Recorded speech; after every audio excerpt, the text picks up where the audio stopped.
What's up everybody, my name is Em, welcome back to another video. I hope your day is going as fantastic as mine is today. If not, I hope it's better after this video. So due to some fires, I've recently temporarily relocated and I found this gem in my parent-in-law's house, and it is my high school sketchbook. Yes, that is right, it is my high school sketchbook, and honestly, looking through it gave me so much more confidence because I am a such better artist than I was when I first started this. I think I went to school from 2012 and I graduated in 15. So this is all 4 years, but I was trying to remember when I actually got this sketchbook, and I thought it was just at my junior year until I started flipping and seeing the dates, obviously. And if I can tell my 14-year-old self that, hey, you'd be great at art and drawing when you're 23, I'd be like, no way, this what I'm drawing right here does not match what you're telling me. But that's how you learn and grow as an artist. So what my art teacher did, I had the same art teacher, went to a very small school, so same art teacher for all 4 years of high school, and what she did was do 1 page as a drawing and 1 page as a description. She had a sentence requirement as well, a sentence link, and you can see length, I said link, and you can see a lot of her little notes and the points that they were graded. I think it was like usually the description and the image was like a total of 25 points, but then I think she changed it as the older students in the art classes, because sometimes you would see like a -10 or a -6 like right here on it, and this one was out of 35. Also, looking back, she probably thought I was absolutely terrible at this. And honestly, I didn't put that much effort into it. That's a nice deodorant, so I think I put effort into it. I got 25 out of 25, 10 out of 10. Also, I noticed my handwriting got better over time, so I would also tell my 14-year-old self, don't worry, because your handwriting is gonna be great.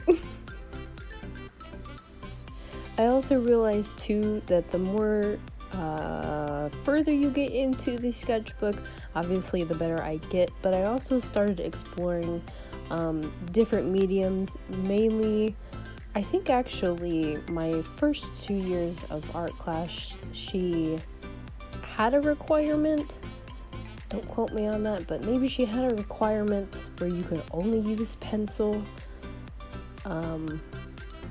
Maybe, I think, or maybe I just didn't think of using anything else because I wasn't skilled at it and or didn't have the confidence to attempt it.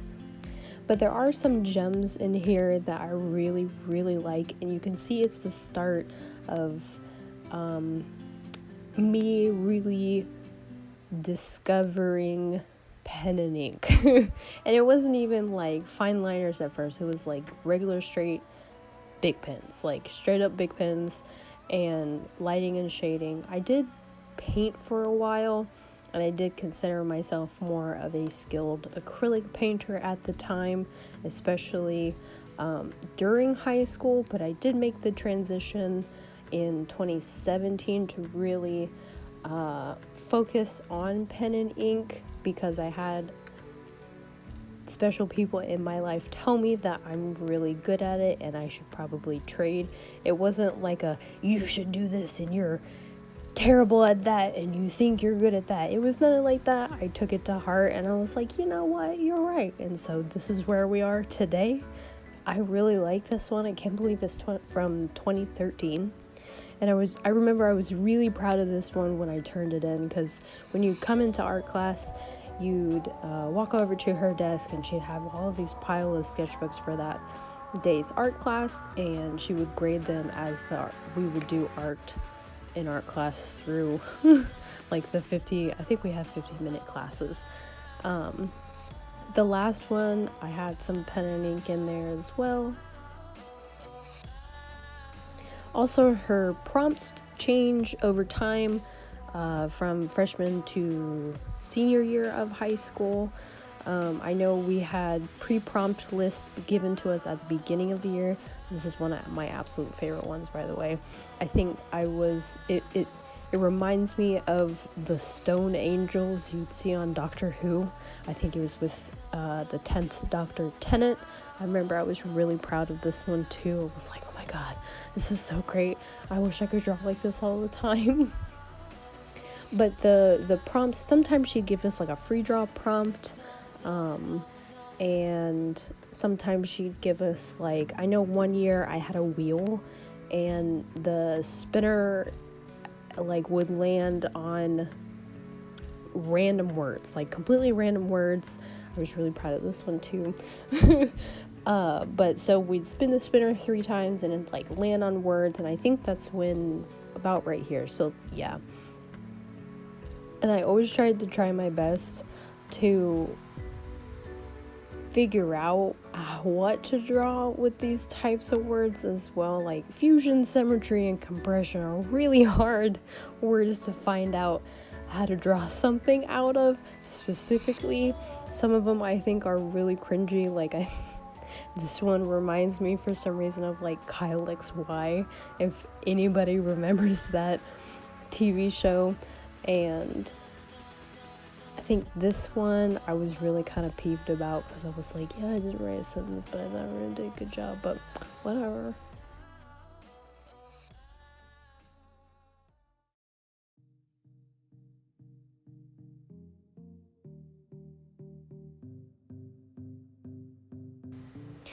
And this one right here, I actually remember finishing early in the morning before school on a donut date with my current sew, and I was so proud of it as well because I was just like eating donuts and having coffee, and I'm like, oh crap, I haven't done our sketchbook, and he's like, crap, I haven't done mine. And so I took out my markers and my pencils and everything, and we literally sat there in the donut shop in the booth eating donuts and finished it right before we went to school.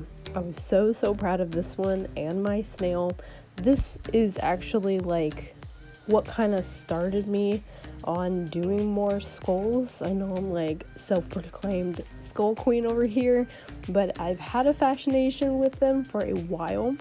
And this is my Grammy, drawn in a Tim Burton style. I actually made her really ugly, and I feel so bad because she was the sweetest, cutest little old lady. And when I drew that, she was 96 years old, and she died 2 years later at 98. But at least she got to see some of my artwork, and she got to know me and everything throughout my childhood, and I really enjoyed that. But thank you guys for watching. I hope you have a great day.